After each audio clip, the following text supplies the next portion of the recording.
Cela peut avoir l'air un peu drôle ce matin, de porter mon pardessus sur l'estrade. Mais j'étais si heureux de pouvoir montrer ce joli pardessus que l'Église m'a donné. L'autre jour, j'ai vu ici Frère Neville avec ce joli complet qui lui allait si bien. Et j'ai pensé, il lui allait si bien. Et l'Assemblée en parlait aussi. J'ai donc pensé, eh bien moi, je vais porter mon pardessus pour venir sur l'estrade. Vous savez, je crois que nous ne devenons jamais adultes.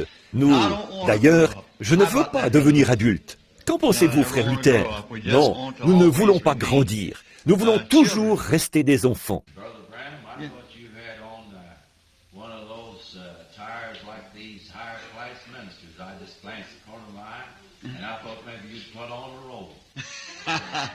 C'était le vieux pour ce beau par-dessus. Je dois dire que que j'en avais vraiment besoin. Et c'est le meilleur que j'ai jamais eu. Et je l'apprécie vraiment beaucoup. Frère Roy Robertson, je ne sais pas s'il est ici ou non ce matin, mais il a eu quelque chose à dire quant au choix de ce par-dessus. Il a vraiment fait un bon choix. Et nous sommes très, très contents de l'avoir. Ainsi, nous sommes très heureux d'être de retour dans la maison du Dieu vivant ce matin et de profiter de ces merveilleux moments de communion fraternelle autour de sa précieuse parole. Le Seigneur voulant, je devrais bientôt partir outre-mer. Vous avez dû voir dans La Voix, le journal des hommes d'affaires, que je vais partir outre-mer le mois prochain.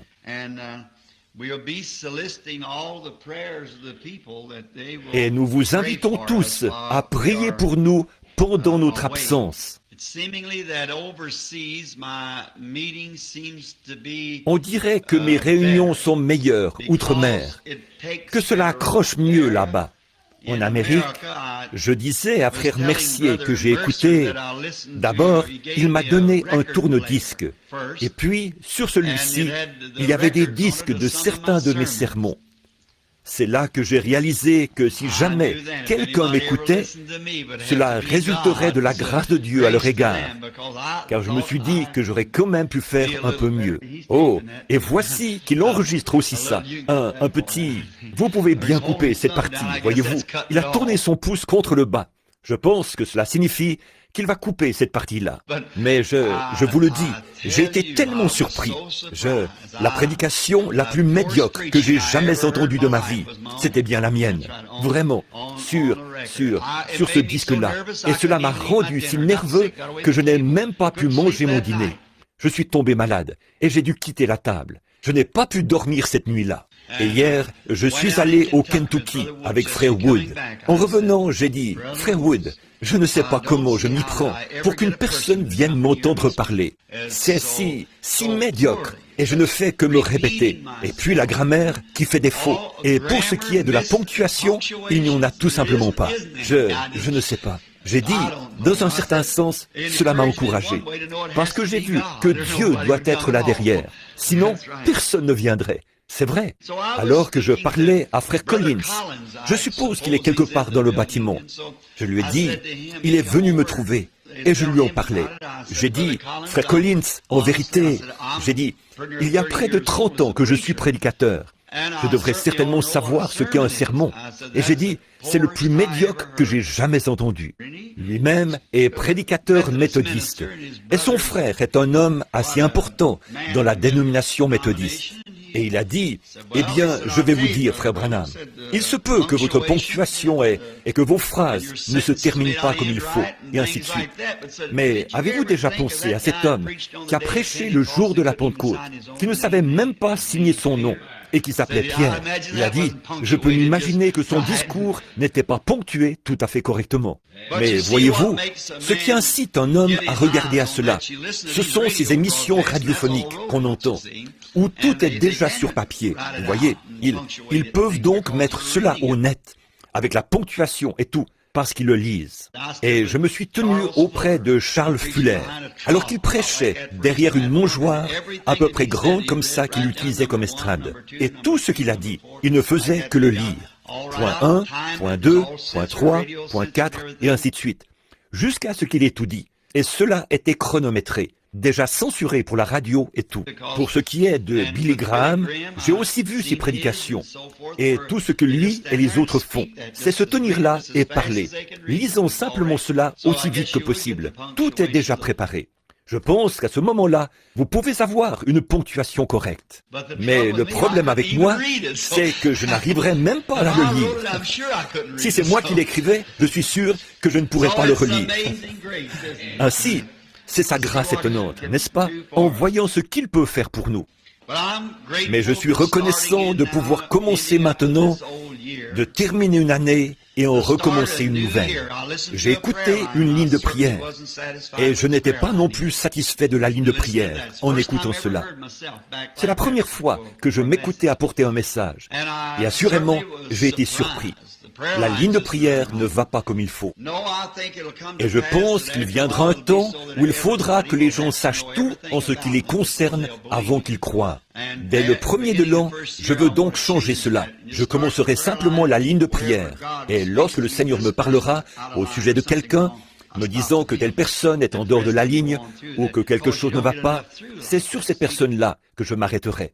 Les autres passeront sans s'arrêter. Autrement, on ne peut pas en faire passer suffisamment, voyez-vous. Les gens connaissent leur état, ils savent qui ils sont et ce qu'ils ont fait.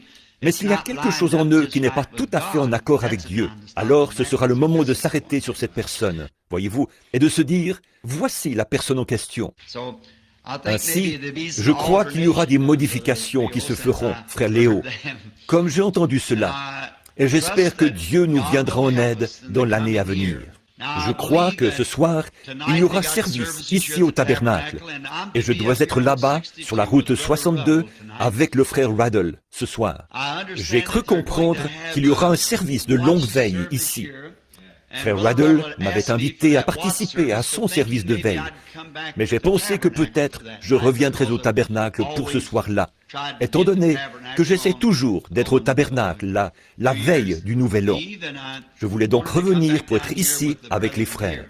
Aussi, ai-je fait un genre de compromis. Je serai avec le frère Raddle ce soir, là-bas sur la route 62, à l'ancien club 62, qu'on a transformé en église. Et mercredi soir, je reviendrai ici pour le service de longue veille. Puis jeudi, nous partirons pour Chicago et nous continuerons pour aller ensuite à Philadelphie et de là, outre-mer. Et ce matin, nous ne voulons pas vous retenir trop longtemps, parce que nous avons encore des entrevues et les services vont continuer. Oh, dites donc, depuis le dernier service de prière ici, je suis très reconnaissant des résultats qui sont ressortis du dernier service de prière. C'est vraiment merveilleux ce que le Seigneur peut faire lorsque son peuple s'assemble.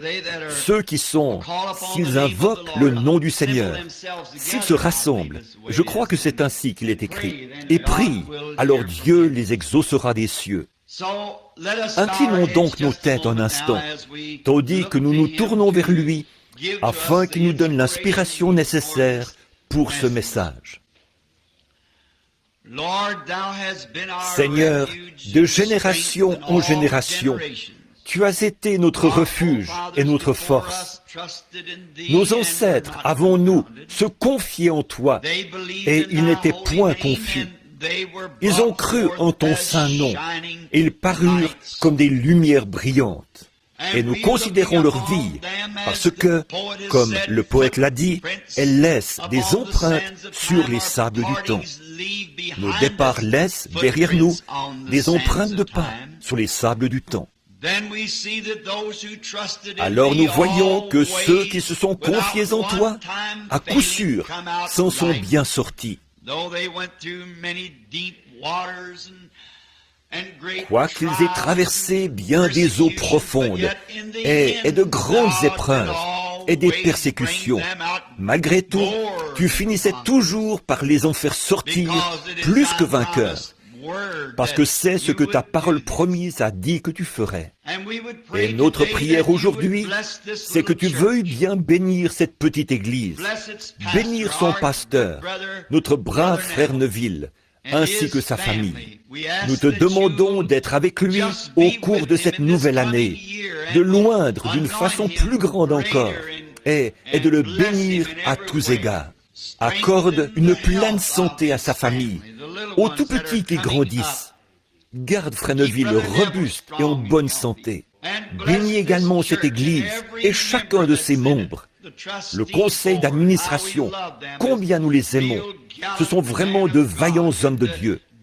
Et le conseil des diacres, eux aussi sont des vaillants serviteurs. Et tous les gens qui viennent ici, nous sommes reconnaissants pour eux, Seigneur.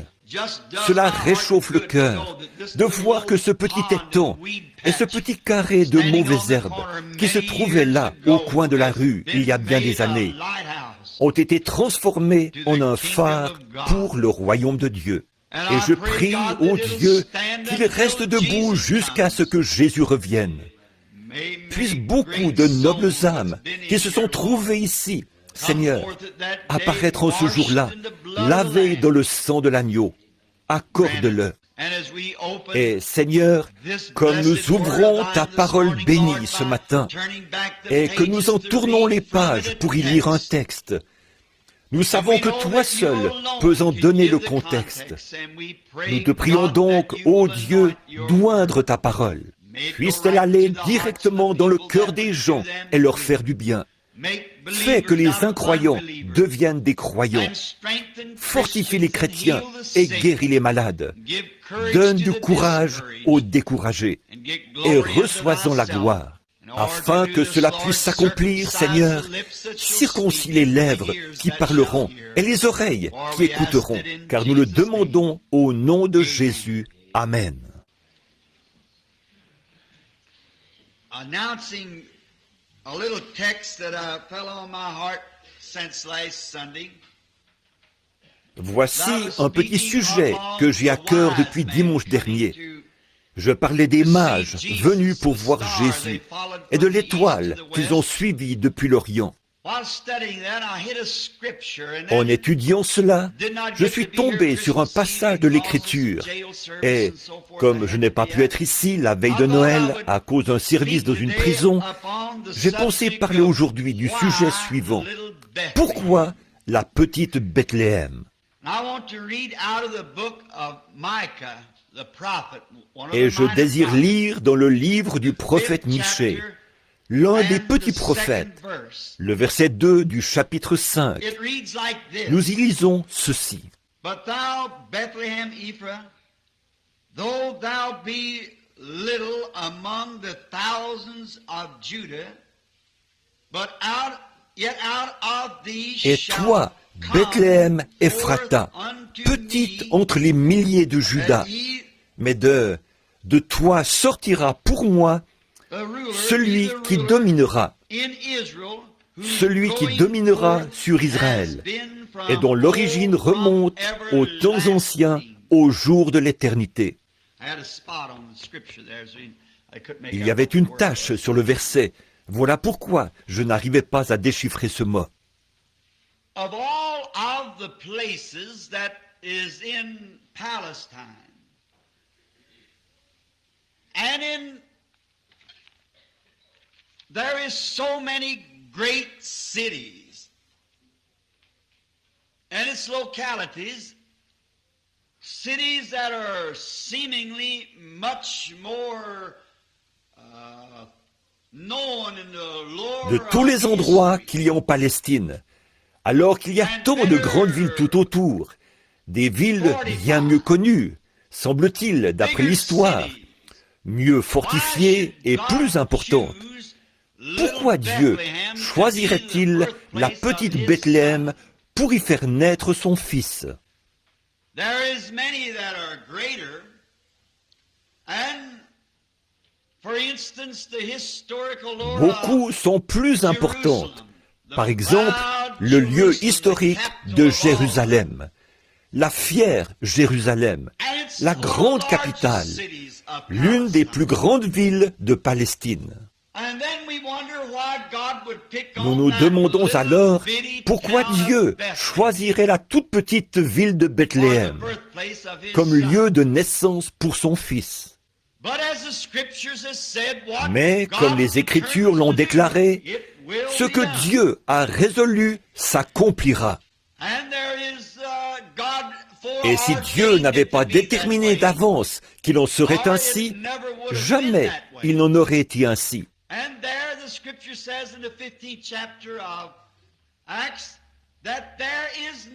Et l'Écriture dit aussi, au chapitre 15 des Actes, que rien n'arrive par hasard. Dieu savait tout. Ce n'est pas simplement arrivé comme cela, par hasard. C'est que Dieu l'a fait arriver ainsi. Et puis, nous, avec notre petite intelligence limitée, nous nous mettons à réfléchir. Pourquoi le grand roi du ciel choisirait-il un petit endroit comme celui-là, au lieu de la capitale? Au lieu de... Il y avait même bien des endroits dont le passé spirituel était supérieur à celui de Bethléem.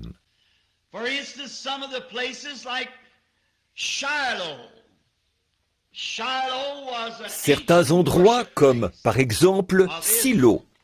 Silo était un ancien lieu d'adoration pour Israël.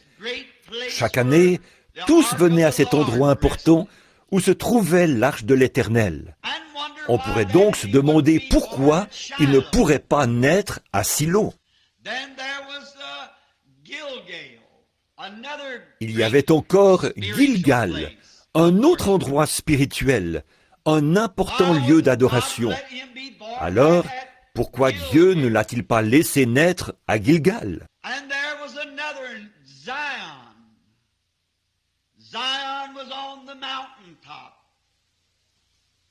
Il y en avait un autre appelé Sion. Sion, sur le sommet de la montagne.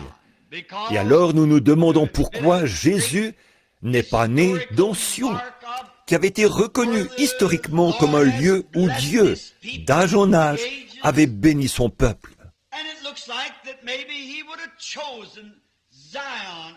Il semble qu'il aurait peut-être pu choisir Sion, ou Gilgal, ou Silo, ou bien un des autres endroits illustres où il y avait eu de grandes bénédictions et de grands enseignements. Et il y avait d'autres villes célèbres, comme par exemple Hébron. C'était l'endroit où pouvait aller l'homme qui cherchait une ville de refuge, un lieu sûr. Ramoth, en Galade, était un autre de ces endroits de refuge où les gens pouvaient venir, ce qui en faisait un endroit fort approprié comme lieu de sa naissance. Et peut-être que si moi j'y avais réfléchi, je l'aurais amené à Kadès Barnéa, car là se trouvait le siège du jugement, de même qu'un endroit de refuge. Peut-être l'aurais-je amené dans cette région-là, pour qu'elle lui serve de lieu de naissance, ou peut-être aurions-nous choisi l'une ou l'autre des autres villes. Mais vous savez, je suis si content que dans la Bible, même les tout petits détails ont une grande importance. Je crois que c'est Jésus qui a dit ceci. Vous négligez, ou plutôt, vous faites ce qui est plus important dans la loi, mais vous négligez les petites choses. Or, ce sont parfois les petites choses qui tiennent les grandes choses ensemble.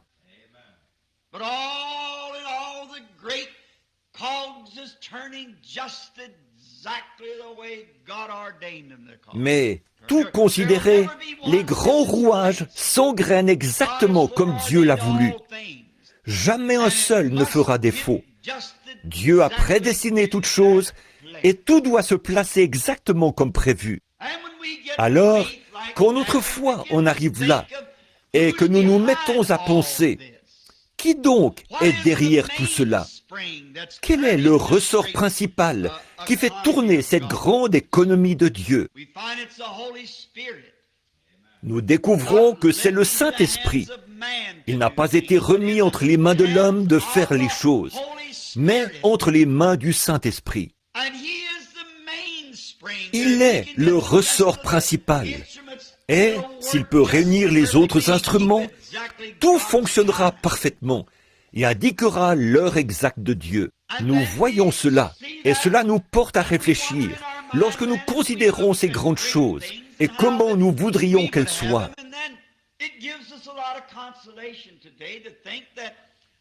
Il est alors vraiment réconfortant aujourd'hui de penser que même si nous sommes un petit groupe de gens, même si nous sommes insignifiants aux yeux du monde et des plus grandes églises dénominationnelles, parfois Dieu utilise ces petites choses simples malgré tout.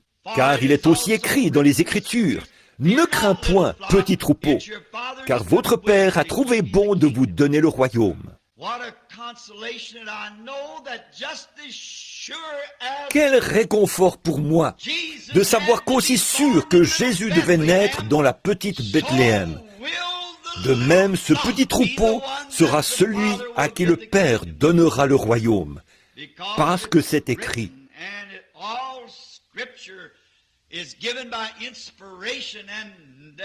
Et que toute écriture est inspirée, et que les écritures ne peuvent être anéanties. Elles doivent s'accomplir. Nous avons donc l'espoir de savoir que c'est un petit troupeau qui recevra le royaume, un fidèle petit troupeau de croyants.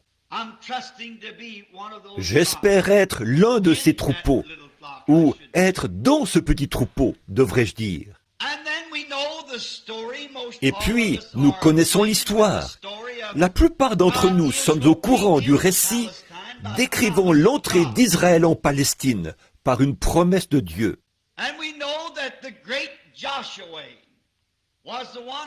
Nous savons que le grand Josué fut celui qui assigna à chaque tribu sa part.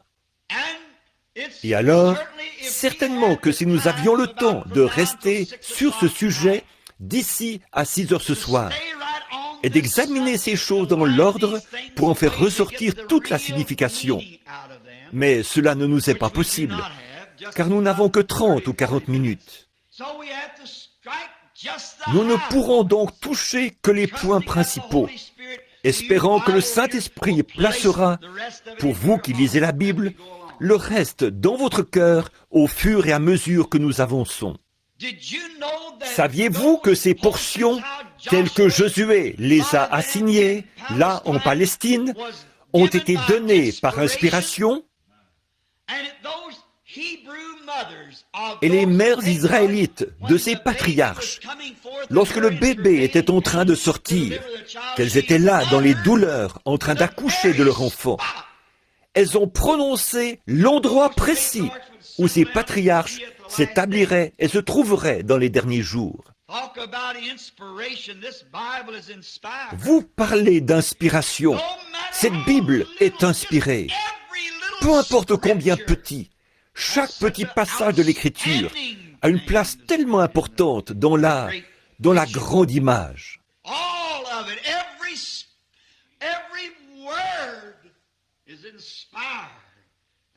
Tout cela, chaque mot est inspiré, et à cela est accrochée la destinée des âmes, car c'est là la parole du Dieu immortel et éternel. Et même ces mères, à la naissance de leur bébé, lorsqu'elles firent entendre leur voix, elles les placèrent là, dans la position qu'ils devaient avoir dans la terre promise des centaines d'années plus tard. Josué n'en savait rien, mais pourtant, sous la même inspiration, il les plaça exactement là où ils devaient être. Et Josué, en faisant le partage, a donné une part à Juda. Si vous regardez sur la carte géographique, vous remarquerez que cela se trouve juste à l'ouest de la mer de la Plaine. Il y a quelques kilomètres au sud de Jérusalem, la capitale.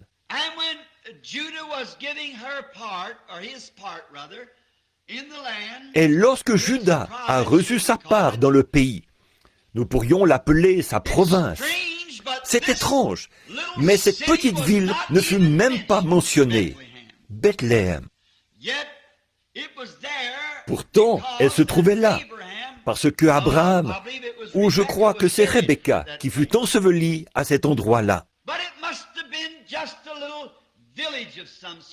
Mais cela ne devait être qu'un tout petit village, parce que, si vous lisez dans Josué 5, vous verrez qu'il y avait 115 villes principales qui appartenaient à Juda, sans compter les villages et les toutes petites villes. 115 villes sont mentionnées.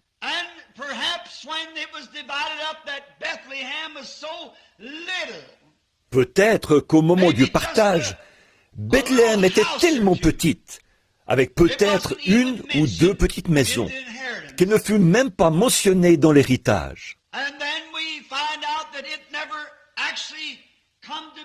Et puis, nous voyons qu'en fait, elle n'a jamais été connue. Le fils de Caleb est celui qui l'a fondée. Il s'appelait Salma. C'est lui qui en était le fondateur. La Bible dit qu'il en était le père, c'est-à-dire qu'il était le fondateur de Bethléem. Autrement dit, il est probablement allé s'installer là-bas et y a ouvert des commerces. Et les échanges commerciaux ont contribué à son développement.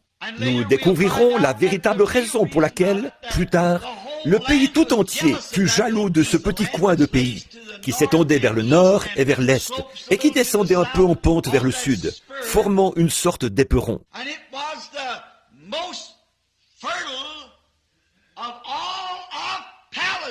C'était l'endroit le plus fertile de toute la Palestine. C'était une zone de culture pour les céréales et le blé. Il y avait de grandes plantations d'oliviers et d'autres choses dans cette partie de Bethléem, ou plutôt de la Palestine, là au bout de la province de Juda.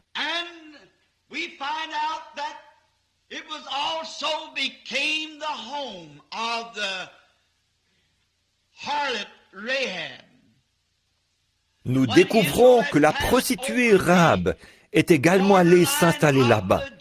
Après qu'Israël eut franchi le Jourdain, qui marquait la frontière de la Palestine, nous connaissons l'histoire de Rahab, la prostituée.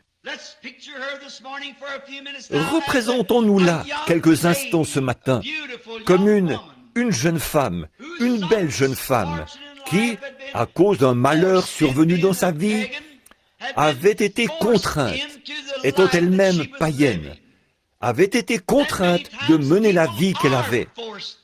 Et souvent les gens sont contraints d'avoir la vie qu'ils ont. L'autre soir, je suis allé au pénitencier, voir un homme qui purgeait une peine. Je l'ai pris par la main et je lui ai parlé. Je lui ai dit, « Pourquoi donc avez-vous fait une chose pareille ?» Et, en me tenant la main, il s'est mis à parler. Il avait été contraint à faire ce qu'il avait fait. Et alors, je lui ai dit, « C'est que vous avez laissé cette chose vous contraindre à faire cela. Vous n'êtes pas obligé de faire cela. Aucun homme n'est forcé de boire. » J'ai dit, « Je suis moi-même nerveux, mais il n'est pas nécessaire d'avoir cela. » Et cette jeune femme, dès qu'elle eut entendu parler d'Israël pour la première fois, et de ce Dieu qui était un Dieu qui exauce les prières, pas simplement un Dieu qu'on prie, mais un Dieu qui répond ensuite. Lorsqu'elle a entendu parler d'un Dieu qui accomplissait des miracles, qui pouvait faire des miracles, qui avait asséché la mer et fait pleuvoir du pain du ciel, alors son cœur s'est mis à trembler. Et alors, lorsqu'elle a entendu son premier message de la bouche de 2 prédicateurs qui s'étaient rendus là, rapidement, elle l'a accepté de tout son cœur. Et un fil cramoisi fut attaché à sa fenêtre pour servir de protection à sa maison, parce qu'elle avait reçu le message. Je pourrais ajouter quelque chose ici. Saviez-vous qu'elle était un type de l'Église des nations? Elle faisait partie des nations, et elle était un type de l'Église des nations. Quand nous avons entendu le message, nous menions tous une vie de prostitution spirituelle, commettant de la fornication spirituelle contre le Dieu du ciel, dans toutes sortes de choses, toutes sortes de dénominations et de religions. Mais lorsque nous avons entendu dire qu'il y avait un Dieu qui vivait toujours et qui pouvait accomplir des miracles, rapidement, nous avons reçu le message. Et c'est à ce moment-là qu'a été appliqué le sang du Seigneur Jésus, ce que représentait le cordon de fil cramoisi. Et sans aller trop dans le détail, vous savez qu'elle l'a suspendu à sa fenêtre, à la vue de tous. Le sang était exposé publiquement. C'est ainsi que le sang doit être exposé, publiquement, suspendu au mur extérieur, pour montrer que quelque chose s'est passé à l'intérieur. Il en est de même pour le véritable croyant en Christ ce matin. À l'extérieur se trouve, bien en vue, le sang du Seigneur Jésus, ce qui démontre que quelque chose s'est passé à l'intérieur. Et de ce fait, quand la colère a été déversée et que les trompettes ont commencé à sonner, Dieu a regardé d'en haut et a vu ce cordon de fil cramoisi, suspendu là en commémoration. Il s'est toujours plu à passer par-dessus le sang. Lorsque je verrai le sang, je passerai par-dessus vous. Il l'a vu. Et au moment de la secousse, lorsque le Saint-Esprit a fait gronder la terre et crouler ses murs d'environ 6 mètres d'épaisseur, pas une seule pierre n'est tombée de l'endroit où était attaché ce fil. Cela montre la protection d'un Dieu véritable vis-à-vis d'un croyant véritable. Peu importe dans quel état vous êtes lorsqu'il vous trouve, vous n'avez qu'à accepter ce cordon cramoisi. Il est tissé au travers de la Bible. Nous voyons ensuite qu'après avoir été recueillie, comme si elle était une Israélite, elle est tombée amoureuse d'un homme qui était un capitaine et un prince en Juda. Il était capitaine des armées israélites. Il s'appelait Salmon, comme le roi Salomon. Il était donc capitaine, et elle eut une idylle avec ce capitaine, qui était prince de Juda, et elle finit par l'épouser. Et lorsque la distribution des biens fut réglée pour les Israélites, son mari bien-aimé et elle s'établirent à Bethléem. Maintenant, vous commencez à y voir clair, n'est-ce pas? Voyez-vous, cela commence à s'éclaircir quand nous voyons qu'elle a vécu à Bethléem. Elle, une épouse des nations unie à un juif. Pourquoi? Parce qu'elle a cru en un Dieu qui accomplissait des miracles.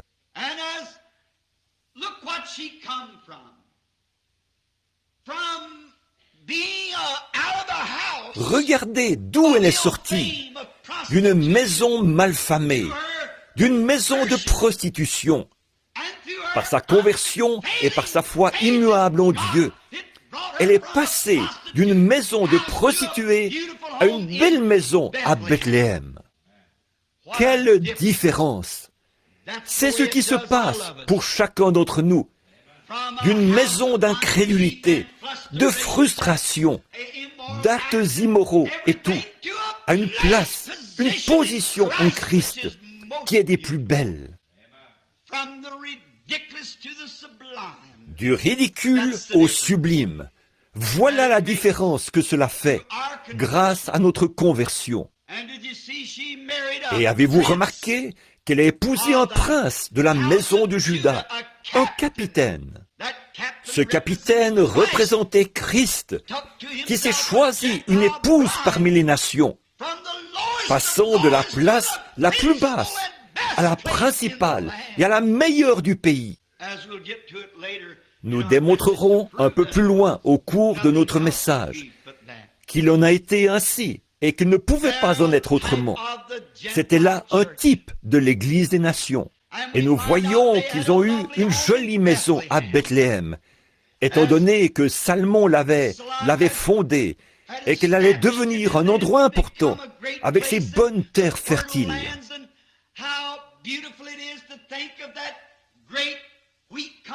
Quelle merveille lorsqu'on réalise que cette grande terre à blé allait devenir le centre mondial du pain. Et c'est vrai, ce n'est pas étonnant que Jésus ait dû naître là. C'est parce qu'il était le pain de vie. Toutes les nations venaient y chercher leur blé. Toutes les nations venaient y chercher leur grain. Car c'était là, à Bethléem, qu'il y avait toute cette terre fertile. Et même ce petit détail, vous voyez, le fait de dire « Oh, c'était la province du blé », cela avait une signification. Et vous voyez ce prince des nations, ou ce prince juif, prendre une épouse des nations et la conduire là, à Bethléem, pour s'y établir. Il a élu domicile là où il y avait du pain en abondance. Nous découvrons qu'à travers cette belle histoire d'amour et cette grande obéissance produite par la foi de la prostituée Rahab, celle-ci a donné à Salmon un fils du nom de Boz. Puis nous connaissons tous une autre belle histoire qui vient s'attacher maintenant à ce maillon. Boz est né à Bethléem, de Salmon et de la prostituée Rahab. Nous découvrons donc, des années plus tard, après que Naomi eut quitté le pays, qu'elle fut allée séjourner chez les Moabites, et qu'elle lui était traitée si méchamment. Elle avait rompu la communion avec le reste des croyants pour aller, rétrograde qu'elle était, s'associer à un autre peuple dans un autre pays.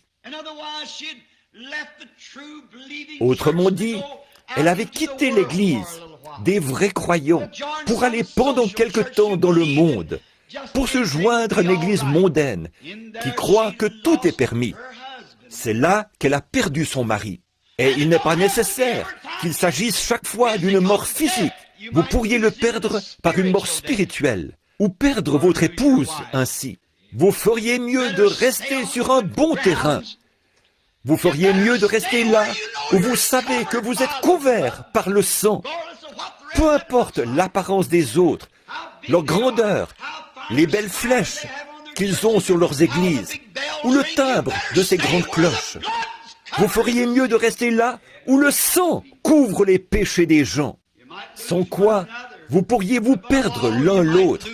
Et par-dessus tout, vous pourriez perdre le Seigneur Jésus et être exclu. Nous voyons ensuite qu'après que ses fils s'en furent allés, elle les avait perdus tous les deux. Elle est rentrée parce qu'il n'y avait pas d'esprit de réveil dans la ville à ce moment-là. Oh, combien j'aimerais m'arrêter ici quelques minutes. Combien j'aimerais relever cela et vous montrer que peu importe combien d'églises ont rétrogradé, restez sous le sang. Voilà l'endroit où il faut demeurer. Dedans ou dehors, en haut ou en bas, par vents ou marées, où que ce soit, restez sous le sang. Cependant, Naomi a pensé qu'il serait préférable d'aller se joindre à un autre groupe, étant donné qu'ils avaient des problèmes, que le pain spirituel n'était pas là. Mais Dieu le redonnera. Je redonnerai, dit l'Éternel. Restez dans le champ d'où il provient. Ainsi, nous voyons qu'elle a commencé à avoir un grand désir de rentrer, après avoir appris qu'un grand réveil avait commencé. Et vous remarquerez que Naomi est retournée pendant la saison des orges, comme la Bible dit, juste au temps de la moisson. En d'autres termes, alors qu'un grand réveil battait son plein, si on l'applique spirituellement. Elle est retournée précisément en cette saison-là. Il ne lui restait rien. Elle n'avait plus rien. Et Orpa, l'épouse de l'un de ses fils, s'est mise à considérer tout ce qu'elle devrait sacrifier. Elle représentait l'Église moderne. Si je vais là-bas, je devrais me séparer de mes danses. Je devrais abandonner mes moments de plaisir et mes réunions mondaines. Alors elle pleura, embrassa sa belle-mère et s'en retourna. Mais voici une belle image. Il y en avait une autre avec elle, du nom de Ruth, une autre belle-fille, qui était encore un type de l'épouse des nations. Elle embrassa sa belle-mère et dit « Je vais tout abandonner. je pars avec toi.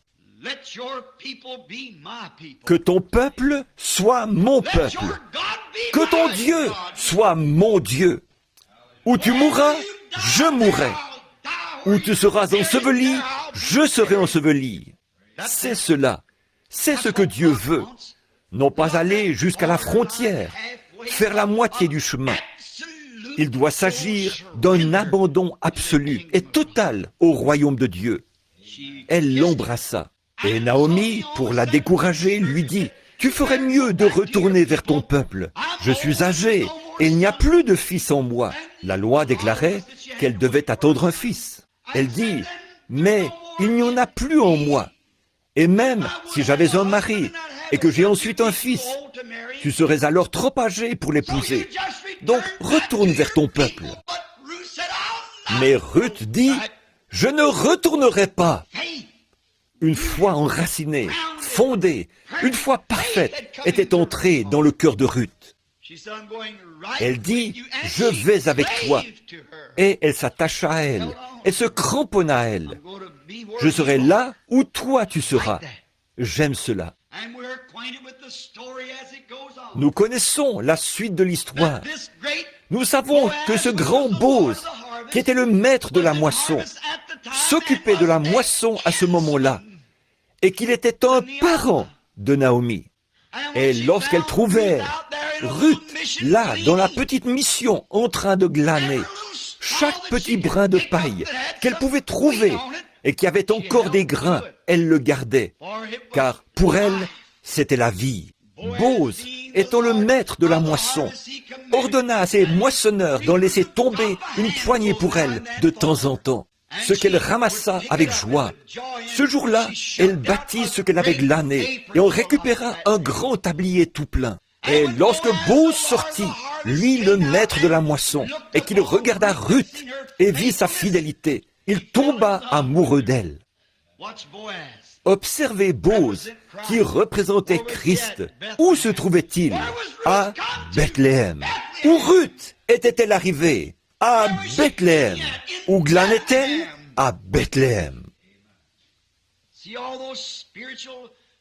Pouvez-vous voir toute la portée spirituelle de ceci? Le cadre dans lequel se déroule cette grande scène? Dieu connaissait tout cela depuis le début. Alors elle commença à interroger sa belle-mère sur ce qu'elle devait faire. Et finalement, Ruth épousa Bose. Encore là, une femme des nations, mariée à un prince en Juda. Et elle s'établit et vécut à Bethléem. Ô toi, la petite Bethléem, n'es-tu pas la moindre des principales villes de Palestine? Mais il a plu à Dieu, dont la connaissance et l'origine remontent aux temps anciens, au commencement, d'y faire naître son Fils. Il sait tout et fait concourir toutes choses, juste comme il faut. Ruth épousa donc Bose là-bas. Et lorsque Ruth et Bose se sont mariés, si nous avions le temps de nous attarder sur cette belle histoire, l'une des plus belles scènes d'amour de tous les âges, lorsque Ruth et Bose se sont mariés. Et vous rappelez-vous? Oh, arrêtons-nous juste une minute ici. C'est simplement trop bon pour laisser passer cela. Ruth était une femme des nations. Elle n'avait pas d'héritage avec les Juifs, tout comme nous, des nations, n'avions pas d'héritage. Naomi était donc celle qui, en fait, devait hériter. Mais puisqu'elle avait perdu tout ce qu'elle avait au début, que tous ses biens avaient été vendus aux enchères publiques, elle avait donc été excommuniée et elle était partie. Alors, lorsqu'elle est revenue, il n'y avait qu'une personne qui pouvait racheter son héritage perdu. C'était le parent le plus proche d'elle. Bose savait cela. Il devait donc trouver un moyen de s'approprier cette jeune fille des nations pour en faire son épouse. Et que lui a-t-il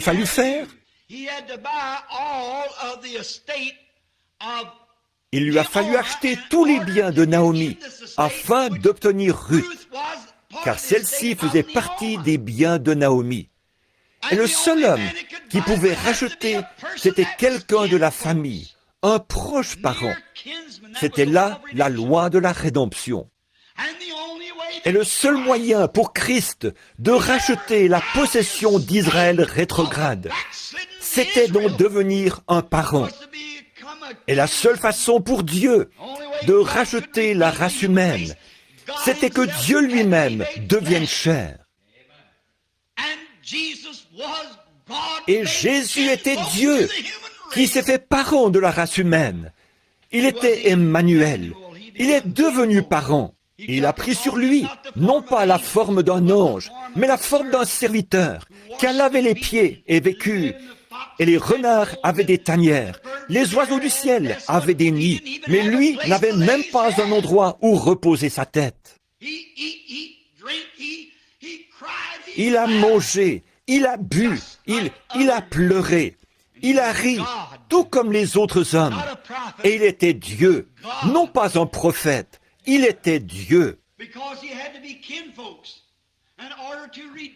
Mais il devait être parent, afin de racheter la race humaine perdue. Voici donc Bose, dans ce grand type, à Bethléem. Et regardez où ce parent est né, ce parent de la race humaine. Il devait en être ainsi. Et alors, lorsque ce noble Bose l'a racheté, il a dû témoigner publiquement du fait qu'il avait racheté tous les biens qu'elle avait perdus. Il est donc allé à la porte de Bethléem, de nouveau cette petite ville, et il a appelé les anciens de la ville, et il leur a fait savoir qu'en ce jour, il avait racheté tout ce que Naomi avait perdu. Tout ce qu'elle avait perdu, il l'avait racheté. Et il a ôté son soulier et l'a jeté en l'air devant les gens comme signe. Et si quelqu'un a une raison de dire quoi que ce soit, qu'il parle maintenant. Car ceci est un acte commémoratif, que j'ai racheté tout ce qu'elle avait perdu. Oh, béni soit le nom du Seigneur.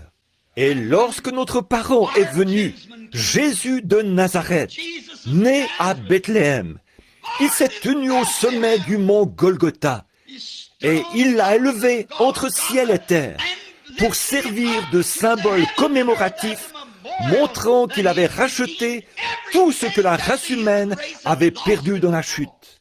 Comment un homme peut-il mépriser la guérison divine et la puissance de la résurrection du Seigneur Jésus, alors qu'un emblème a été présenté publiquement au calvaire, déclarant « J'ai racheté la race humaine entière et tout ce qu'ils ont perdu. Il a racheté nos âmes, il a racheté nos corps, il a racheté tout ce que nous avions perdu dans la chute. Notre parent rédempteur est venu, s'est fait chair et a habité parmi nous. Il a présenté l'emblème et il a dit « C'est accompli ». Qu'est-ce qui est accompli? Tout est accompli. Nous sommes simplement en train d'entrer dans notre héritage. Comme les jours passent, nous nous en approchons de plus en plus.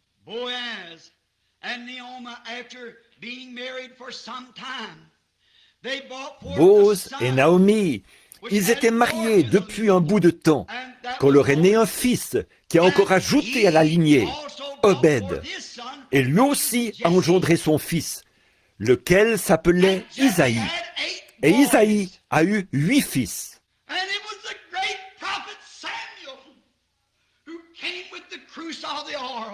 Et le grand prophète Samuel est celui qui est venu avec la corne d'huile.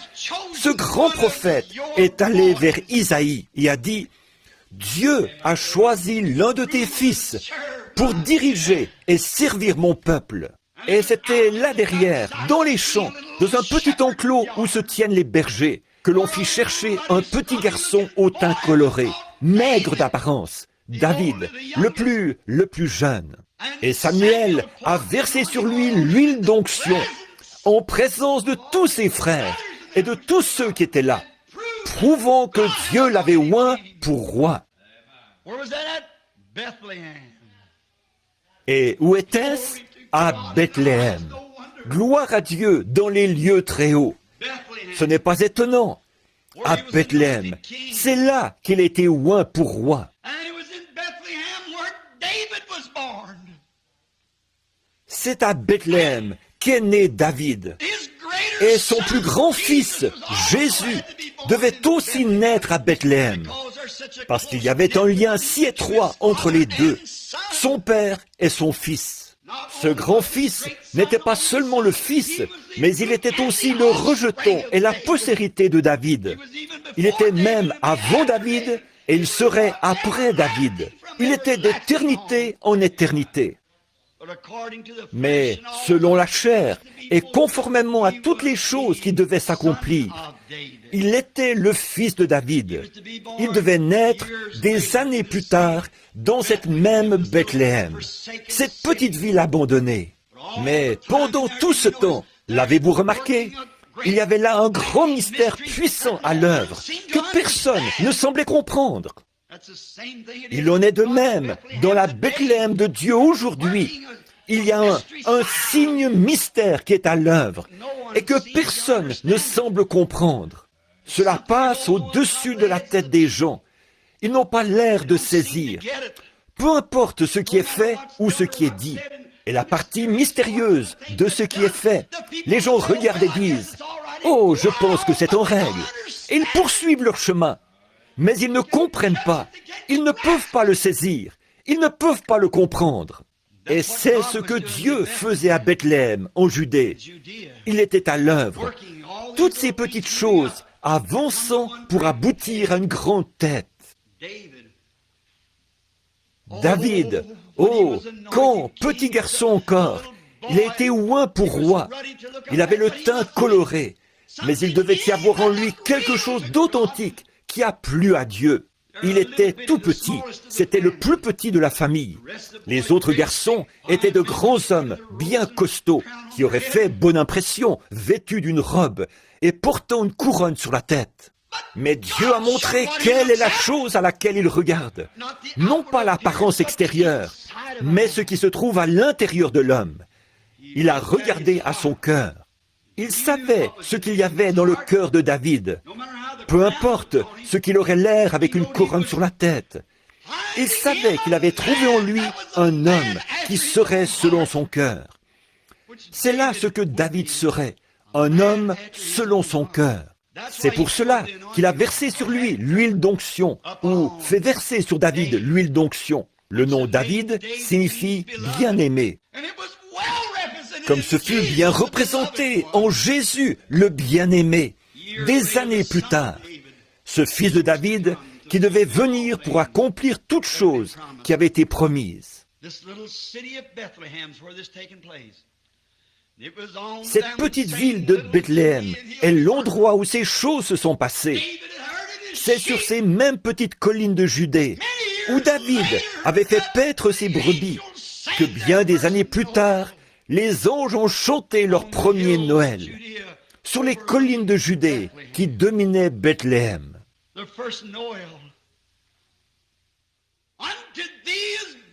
Le premier Noël.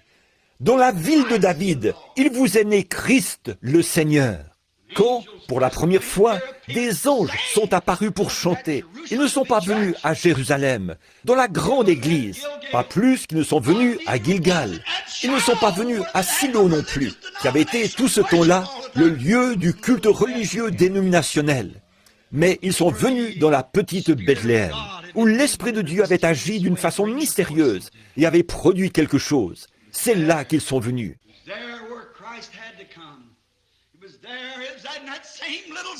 C'est là que Christ devait venir. C'est là, dans cette même petite ville, qu'est né un roi, qu'une mère, une vierge, allait enfanter son fils premier-né. Dans sa petite forteresse fut abrité et logé le roi des rois et le seigneur des seigneurs. Non seulement Samuel est venu verser l'huile d'onction, mais Dieu l'a répandue sur lui et sur le monde. Christ le Seigneur. Les anges ont proclamé sa venue et ont chanté aux bergers qui, sur le flanc de la colline, avaient suivi David le roi bien des années auparavant. Voyez-vous le mystère de Dieu et combien il est grand? Il est né dans cette importante région où l'on cultivait le blé. Or, le blé fait partie des éléments de base pour le maintien de la vie. Et il était le pain de vie. Je suis le pain de vie. Celui qui mange ma chair et boit mon sang a la vie éternelle et ne mourra jamais, ni ne viendra en jugement. Mais il est passé de la mort à la vie. Bethléem, le nom Beth-El, B-E-T-H, Beth. Beth en hébreu signifie maison, et El est l'abréviation d'Élohim. Elohim veut dire Dieu. B-E-T-H, Beth, et El, c'est Elohim, c'est-à-dire Dieu, la maison de Dieu, où est déposé le pain de vie. E-L, H-E-M. Terminez ce mot et ramenez votre L avec votre E. Cela signifie une miche de pain en hébreu. L-M. Et L, c'est Dieu, Elohim. B-E-T-H, c'est pain. Ou B-E-T-H, c'est maison. Et L, c'est Elohim abrégé. Et alors, E-L-M, c'est pain. Qu'était-il? La maison du pain de Dieu. La maison du pain de Dieu. Maison, Beth, Elohim, Dieu, El-Hem, pain. La maison du pain de Dieu. Voilà la signification de Bethléem. Où aurait-il pu naître ailleurs que là? Pourtant, c'était caché à tous, excepté à ce prophète. Il a dit, c'est de Bethléem qu'il sortira. Il regardait à Jérusalem. Il cherchait dans tous ces grands silos. Il regardait partout. Mais il est venu de Bethléem, parce que c'était la maison du pain de vie de Dieu. Il est le grenier de Dieu pour le monde. Et c'est là qu'il est né, à Bethléem. Il ne pouvait naître nulle part ailleurs. On pourrait relever bien des choses importantes que j'ai notées cette semaine en étudiant les différents aspects spirituels liés au fait qu'il devait naître à Bethléem. Lorsque j'ai touché ces quelques points, le Saint-Esprit m'a saisi. J'ai dit, « Oh Dieu, cela suffit. Je le vois à présent. Il ne pouvait naître nulle part ailleurs qu'à Bethléem. C'était le lieu de provenance du pain pour la nation. Le pain de toute la maison d'Israël provenait de là. Et lui, il était le pain de vie qui est descendu du ciel, la manne spirituelle. Il devait donc venir de Bethléem, l'endroit où on allait faire la queue pour avoir du pain, l'endroit où se trouvait le pain. Bethléem, l'endroit où on faisait le pain. Or Jésus, qui était le pain de vie, a dit, « L'homme peut en manger et ne jamais mourir. » Un autre événement important que je ne voudrais pas oublier de mentionner, c'est lorsque David a traversé son moment le plus pénible. Lorsqu'il était en fuite, il avait déjà été oint. Il savait ce qu'il allait devenir. Il allait devenir roi. Dieu l'avait dit. Et pourtant, on le haïssait. Il se trouvait entre deux grands feux. D'un côté, il avait les Philistins à ses trousses, et de l'autre, Saül. Et lui était apatride. C'est ainsi que se tient l'Église aujourd'hui, la véritable Église vivante de Dieu. Elle est sans dénomination, ou quoi que ce soit d'autre. Elle se tient seule, mais cependant, l'onction a été répandue sur elle. Elle sait ce qu'elle est. Comment donc cela peut-il bien arriver avec le diable de part et d'autre, s'acharnant contre David? Il s'était réfugié dans des forteresses et dans des cavernes dans le désert, essayant de se cacher, avec une poignée de fidèles guerriers, juste quelques-uns qui croyaient comme lui. Mais ces hommes avaient foi en Dieu, que celui-là serait le roi. Ainsi en est-il des croyants aujourd'hui, qui sont cachés ici et là, mais ils savent qui va venir comme roi. Peu m'importe qui va être président, nous savons qu'il vient. Et cela semble plus loin que jamais, tandis que la science essaie d'avoir le dessus en disant « Nous pouvons fabriquer un homme, nous pouvons faire ceci, nous pouvons prendre un lapin, en prendre le pollen et faire un autre lapin. » Essayons de réfuter la parole de Dieu. Mais il y a un peuple qui croit à Dieu et qui tient ferme plus que jamais.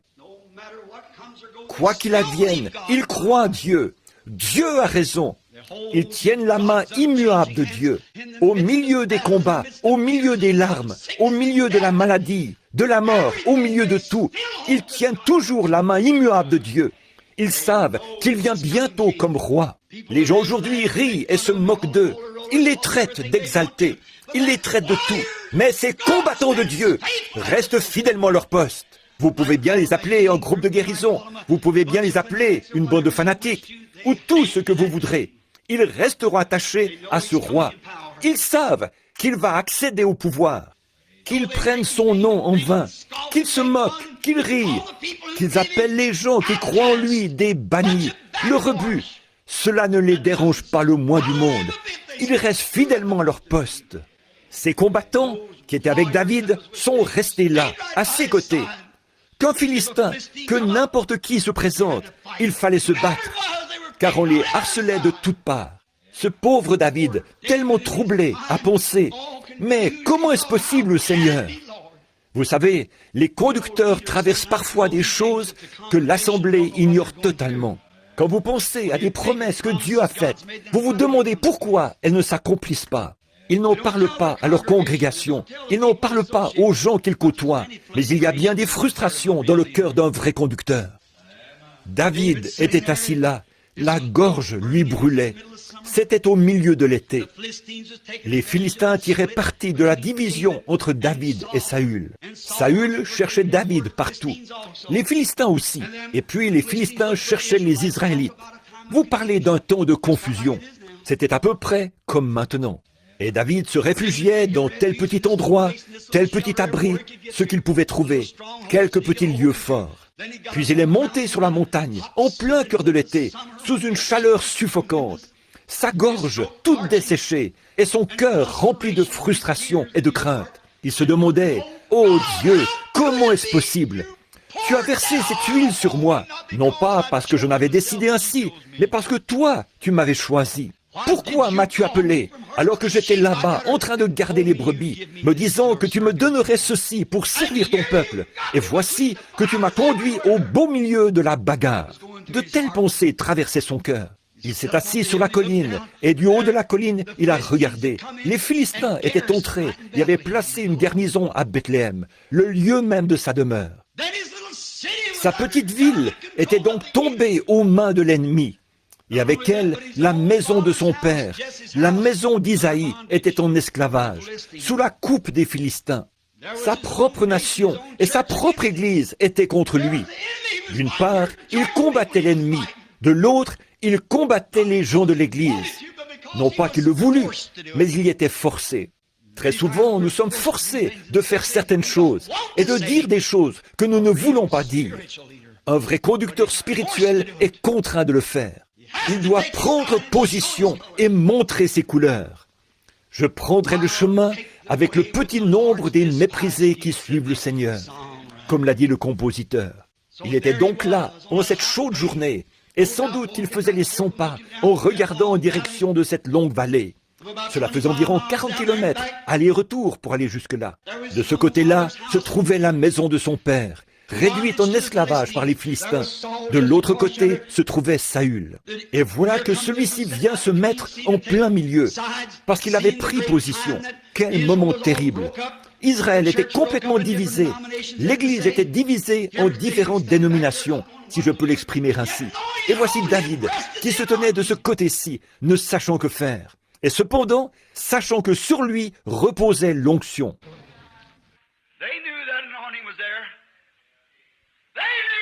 Il savait que l'onction était là. Il savait que David allait être roi. Alléluia! Nous savons qui va être roi. Peu importe qui va être président. Je sais qui va être roi. Il sera roi. Et je sais qu'il n'est pas facile de prendre position. Mais, ô Dieu, aide-moi à fermer mes yeux aux dénominations et à tout le reste. et à fixer mon regard sur ce que je vois là-bas, dans le spirituel. Il est le roi qui vient. C'est lui que je servirai. S'il me faut mourir, alors laissez-moi mourir. Si cela me coûte ma famille, mes bien-aimés, ma dénomination, si cela me coûte tout ce que j'ai, laissez-moi le servir. Je resterai avec lui. Voilà les combattants de Dieu, tels que ceux qui étaient avec David. Ils marchaient, la main constamment sur leur épée. C'est ainsi que les combattants de Dieu marchent. Ils sont prêts. L'ennemi dit, il te faut prendre un petit verre si tu veux vivre en société. Je ne toucherai pas à vos choses impures.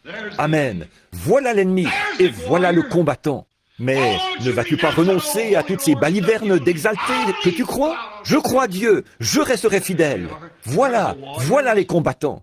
Oh, tu veux dire, mais la guérison divine n'existe pas. C'est ce que tu penses, mais moi, je sais à quoi m'en tenir. Le baptême du Saint-Esprit n'existe pas. Ces jours-là appartiennent au passé. C'est ce que tu penses, mais je l'ai déjà reçu. Tu arrives simplement un peu trop tard pour m'en parler. Il savait que l'onction reposait sur ce jeune homme au teint coloré. Il savait qu'il allait être roi. Mais David, dans son esprit, était frustré. Je peux imaginer cela. Observons-le une minute. Ils seront là et s'assoient. Et de là-haut, ils regardent, pensant, « Ma ville bien-aimée, ma Bethléem, regardez-la, l'endroit où les grandes choses de Dieu sont arrivées. Le père du père du père de mon père y est né. Mon arrière-grand-mère a dit au moment de la naissance de Judas, de la tribu duquel je fais partie, que là-bas se trouvait quelque chose de surnaturel. Elle a prononcé le nom de l'endroit. Et c'est à cet endroit précis que Josué a placé ce fils. Et à partir de là, toutes ces choses sont arrivées. Cela doit s'accomplir. J'étais berger, que tu as versé de l'huile sur ma tête. Tu as dit que je serais roi. Je te crois. Amen. Puis il regarde là en bas de nouveau et songe, eh bien, tout là-bas, dans ma petite ville, là où je suis né, ce petit groupe auquel j'appartenais, c'était le bon vieux temps. Les méthodistes auraient avantage à faire un retour en arrière, à leur bon vieux temps, lorsqu'ils étaient peu nombreux et se réunissaient dans des petites écoles, ici en Amérique, et qu'ils tombaient sous la puissance de Dieu et se jetaient de l'eau sur le visage. Et vous, les baptistes, feriez mieux de vous rappeler d'où vous êtes venus. Les autres aussi, vous, les pentecôtistes, souvenez-vous donc d'où vous êtes venus. C'est vrai. Voici que, dans le feu du combat, David se met à penser. Oh, je me rappelle ces nuits où je couchais là-bas sur le flanc de la colline. Je me rappelle lorsque j'observais les étoiles se déplacer dans le firmament et que Dieu parlait à mon cœur de petit garçon. Je me rappelle ce jour où je suis tellement entré dans l'esprit à contempler les nuages et les verts pâturages que, poussé par l'esprit, j'ai chanté à plein gosier. L'Éternel est mon berger, je ne manquerai de rien. Quand je marche dans la vallée des ombres de la mort, je ne crains aucun mal, car tu es avec moi. Oh là là! Et voici qu'il était précisément dans les griffes de la mort à ce moment-là, et des deux côtés, et même quand je marche dans la vallée de l'ombre de la mort. Ce bon vieux temps, quand l'Esprit était avec moi, quand Dieu était avec moi, que je chantais ses louanges et jouissais de sa présence. Je me souviens de la fois où un lion est venu un matin et s'est emparé de l'une de mes brebis. L'Esprit de Dieu est venu sur moi, et alors j'ai couru après lui, je l'ai saisi et l'ai coupé en morceaux.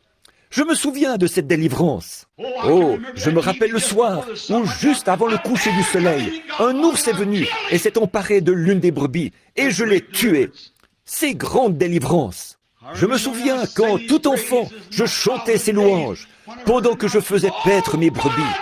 Oh Dieu, ramène-moi à ce point-là. Ramène-moi à mon premier amour. Ramène-moi là-bas et redonne-moi mon bâton de berger. Redonne-moi mon troupeau de brebis. Laisse-moi tout seul là-bas à t'adorer. Il nous arrive de penser à cela, mais nous sommes dans le feu du combat. Il faut faire quelque chose. Il fut un temps où nous étions des garçons, mais nous sommes des hommes à présent. Le combat fait rage. Je me rappelle lorsqu'il y avait de la sciure par terre et que les gens criaient et jubilaient et qu'on ne pouvait pas pénétrer ici tellement il y avait du monde. Mais il n'en est plus ainsi aujourd'hui. La bataille fait rage. Il ne s'agit plus de William Branham, le tout jeune prédicateur. Il faut produire quelque chose. Oui, monsieur, il doit y avoir quelque chose de différent. L'heure avance. La bataille fait rage. La chaleur du feu se fait sentir. C'est le temps de la délivrance pour les gens, pour tous ceux qui sont trouvés écrits dans le livre. Maintenant, l'heure est venue. David, tout frustré, faisait les 100 pas en pensant « Oh, quelle chaude journée! Oh, ce qu'il fait chaud! Oh, Saül pourrait venir de cette direction-ci, et les Philistins de cette autre direction. Les armées nous entourent de toutes parts, et nous voici assis là, à l'entrée d'une caverne. Mais pourtant, l'huile d'onction est sur moi. Comment est-ce possible, ô Dieu? Comment est-ce possible? Oh, si seulement je pouvais boire quelque chose. » C'est alors qu'il retourne en pensée là-bas, aux portes de Bethléem. Il y avait là un puits. Aucune eau n'était comparable à son eau. Vous savez, la Palestine possède la mauvaise eau. Leurs eaux sont contaminées et peuvent même transmettre la fièvre Blackwater, entre autres. Il y a aussi une grande partie de leur eau qui est alcaline et qui vous tuerait. Or, Bethléem est aussi le principal point d'eau de la province. Il n'y avait aucune eau comparable à celle de Bethléem. David pensait, « Oh, quand je partais avec mes brebis le matin, je passais près de ce vieux puits pour y boire. Oh, que son eau était fraîche et pure, et si désaltérante. Mais maintenant, sa gorge était en feu, et pourtant il était loin. Oh, si seulement je pouvais avoir un verre d'eau. » Et alors ces guerriers, dans son désespoir, il s'est écrié, « Oh, si seulement quelqu'un pouvait m'apporter à boire de ce vieux puits, là-bas, à Bethléem. » Oh, après avoir rêvé au jour de son enfance et à ses victoires, il se voyait maintenant dans cet endroit, pris entre deux feux. Et il s'est écrié, « Oh, si quelqu'un pouvait m'apporter de l'eau de Bethléem. » Ces guerriers ne pouvaient pas lire dans sa pensée, mais frère, ils l'aimaient avec tout ce qu'il y avait en eux. Le moindre de ses désirs était pour eux un ordre. 3 de ces puissants guerriers ont donc dégainé leur épée, se sont glissés hors du camp et se sont frayés un chemin sur une distance de 40 kilomètres. Lorsqu'ils sont partis, David s'est sans doute demandé, « Où sont-ils? Qu'ont-ils fait? Où sont-ils allés? Ne savaient-ils pas qu'ils risquent leur vie? » Ils s'étaient jetés dans les griffes de la mort, avec des embuscades dressées partout, sur une distance de 40 kilomètres. Les épées tournoyaient, et les boucliers s'entrechoquaient.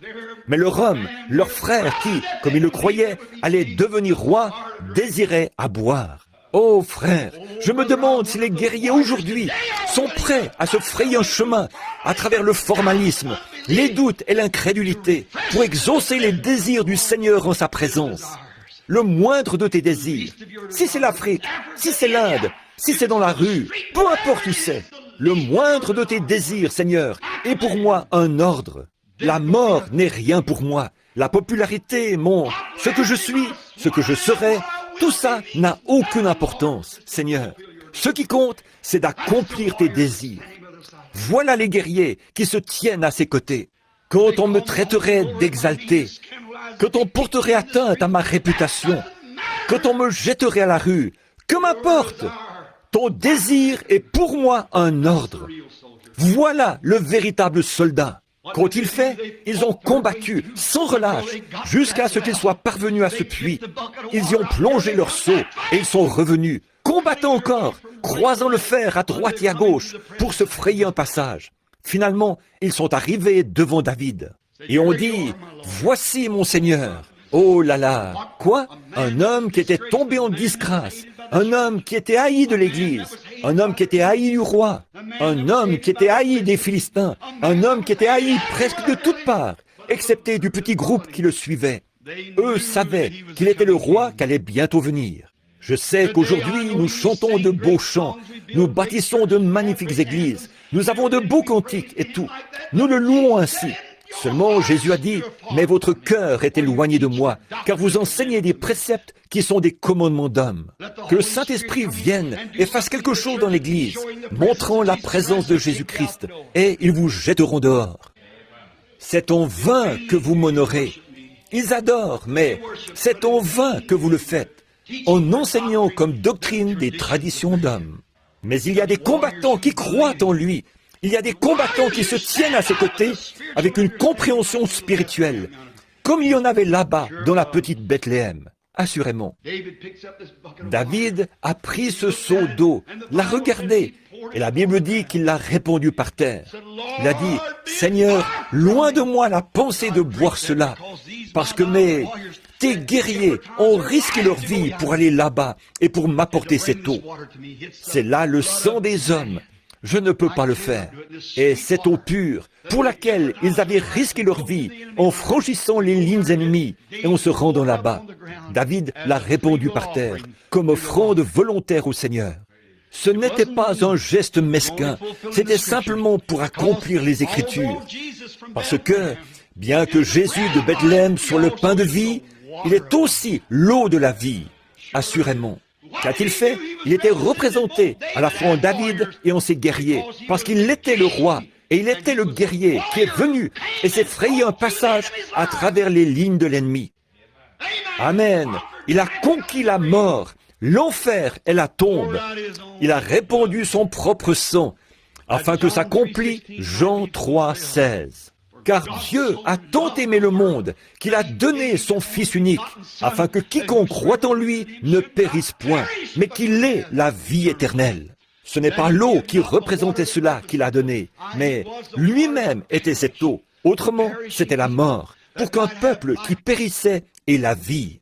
Comment l'a-t-il fait? Par son propre sang, en le répandant, non pas en le renversant, ce serait un accident, mais il l'a répandu librement au calvaire, après qu'il eut fait une percée à travers toutes les lignes de l'ennemi. Alors, il a répandu son sang avec sa vie, afin qu'il puisse être le grenier pour le monde, et la fontaine remplie de sang, tirée des veines d'Emmanuel. Et les pécheurs plongés sous ce flot perdent toute marque de culpabilité. Voilà pourquoi il est né à Bethléem. Voilà pourquoi il devait y venir. Parce que c'était le centre pour le pain de vie. C'était aussi le centre pour l'eau. Quelle sorte d'eau? Les eaux de la vie. Et en Jésus se trouvait à la fois le pain de vie et les eaux de la vie. Par conséquent, il devait venir et naître à Bethléem. Toi, Bethléem de Judée, n'es-tu pas le moindre de tous les grands princes? Tu n'es qu'un simple petit prédicateur. Tu es simplement un petit. Mais de toi sortira celui qui dominera, et dont l'origine remonte aux temps anciens. Et il existe depuis toujours, et d'éternité en éternité. Voilà pourquoi il est né à Bethléem en Judée. Cela lui a servi de berceau. Et mon frère, l'endroit où il veut avoir son berceau aujourd'hui, c'est dans votre être, dans votre propre cœur, afin qu'il puisse manifester par vous les eaux de la vie, un peuple qui périt, et le pain de vie, un peuple affamé. Il est le pain et l'eau de la vie. Les deux choses essentielles à la subsistance de l'homme sont le pain et l'eau. Sa promesse est certaine. Inclinons nos têtes un instant. And in doing so, I want your undivided attention. Je désire maintenant avoir toute votre attention. Dites-moi ce matin, êtes-vous déjà allé à Bethléem? Si vous n'avez jamais été à Bethléem, on disait aussi Ephrata de Bethléem. Ephrata de Bethléem. Ephrata signifie racine. Cela vient du mot H-E-M-P. Hemp, ce qui signifie racine. Et cet ancien district s'appelait Ephrata, ce qui signifie que c'est le commencement de la vie. Christ a dit, « Si vous demeurez en moi, je suis le cep et vous êtes les sarments. Il est la racine de toute vie. » Si vous n'êtes jamais allé à Bethléem, Ephrata de Bethléem, venez ce matin, recevez-le comme votre sauveur, et il vous pardonnera vos péchés. Voulez-vous lever la main vers lui en disant, « Seigneur Dieu, sois miséricordieux envers moi maintenant, tandis que je viens à Jésus de tout mon cœur. Je viens à ta Bethléem, l'eau et le pain de la vie. Je l'accepte maintenant comme mon sauveur personnel. Que le Seigneur te bénisse, jeune homme, là derrière. Que le Seigneur vous bénisse. Que Dieu te bénisse, petit. Y aurait-il quelqu'un d'autre qui voudrait dire « Je viens maintenant, je ne prends rien avec moi, je me tiens ici assoiffé, la gorge sèche, je me demande où aller pour trouver la vie véritable, je me le demande. Je me suis joint à différentes églises. Que Dieu vous bénisse, sœur. Je me suis joint à des églises. J'ai fait tout ce que je pouvais, frère Branham, mais je ne suis jamais encore entré en contact avec cette vraie source de vie. Je viens maintenant, Seigneur, pour la recevoir. Il est ici pour vous. Voulez-vous simplement lever la main et dire « Me voici, Seigneur. Je suis celui qui se tient ici et qui a un besoin. Que le Seigneur vous bénisse, tandis que nous prions. » Ô Seigneur Dieu, ce petit message entrecoupé, apporté à partir des Écritures, présentant les différents symboles que tu y as placés. Peut-être sont-ils cachés aux yeux des sages et des intelligents pour être révélés aux enfants, lesquels sont disposés à apprendre. Cela montrait la petite Bethléem, la moindre de toutes. Comment le prophète a-t-il dit cela? N'es-tu pas la moindre entre les principales villes? Mais Dieu a trouvé bon de faire sortir de ce petit endroit insignifiant le chef d'Israël. Seigneur Dieu, d'un petit groupe de gens qui sont lavés par le cordon de fil cramoisi du sang du Seigneur Jésus. Tu feras sortir à travers ce groupe, Seigneur, quelque part dans ce monde, Christ de nouveau, qui pètera toutes les nations avec une verge de fer.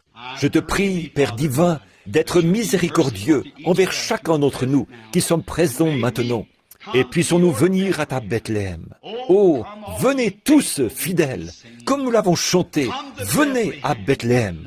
Seigneur, fais-leur voir qu'il ne s'agit pas de se rendre dans une petite ville là-bas, qu'une foi servait de symbole, mais de se rendre à la réalité. Jésus-Christ, le pain et l'eau de Dieu, de la vie. Et ceux qui ont levé la main, reçois-les dans ton royaume, à l'instant même, Seigneur, car c'est par leur foi qu'ils le reçoivent. C'est par la foi qu'ils ont levé la main, et c'est par la foi que je crois que tu les reçois. Garde-les, Seigneur, à Bethléem, où ils ne s'égareront jamais, et ne s'en iront jamais comme Naomi. Et si les temps deviennent difficiles, puissent-ils ne pas bouger de Bethléem. Bientôt, ça ira mieux. Accorde-le, Seigneur. Et maintenant, je te prie d'être miséricordieux envers ceux qui sont malades et affligés. Il y en a ici, Seigneur, qui ont besoin d'être touchés par ta main guérissante. Ô Seigneur, tu as restauré Bethléem et l'as ramenée à toute sa gloire précédente. Tu l'as restaurée au temps de la dépression, quand elle était malade. Tu l'as ramenée et tu as fait venir Naomi à la saison des orges. Et maintenant, Père, nous te prions de ramener chaque Naomi et chaque personne ici qui est dans le besoin. Je te prie, ô Dieu, ô Seigneur, nous sommes en pleine saison des orges. Ce grand pain d'orge qui a été vu roulant de la colline jusque dans le camp de l'ennemi.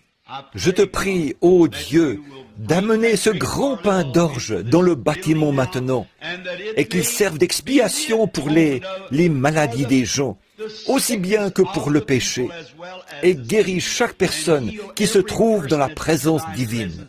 Je sens, Seigneur, peut-être n'est-ce qu'une impression personnelle, mais je sens que tu es prêt. Je sens ta proximité, maintenant, ici. Je crois que tu es ici.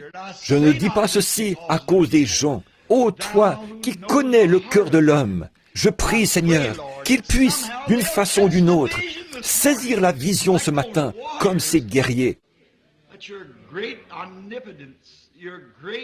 Que ta grande omnipotence, ta grande puissance, ta grande présence, ce que tu es, le Fils de Dieu, le Roi, le Oint, que tu es au milieu de nous.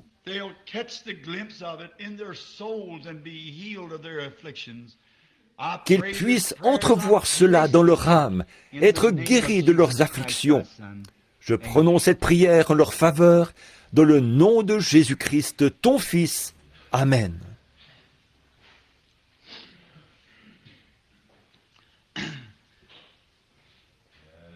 Je crois, Dieu, toutes ces paroles. Je crois que chaque partie de sa parole est divinement inspirée. Je crois qu'il n'est pas le « j'étais », mais le « je suis ». Cette présence est éternellement vivante.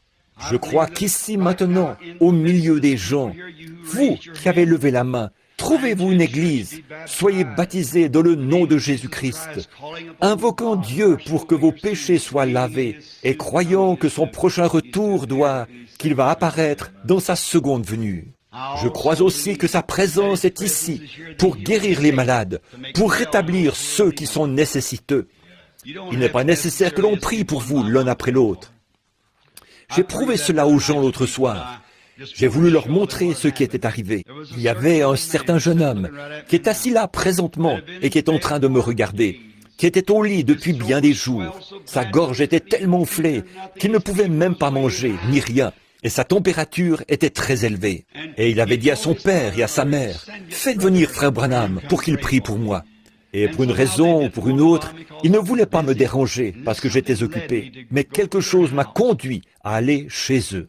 Tandis que j'étais assis là, ils ont essayé d'apporter une assiette au jeune homme. Il y avait là-dessus de l'œuf qui était très coulant et aussi des haricots très tendres en purée. Et il essayait d'avaler cela.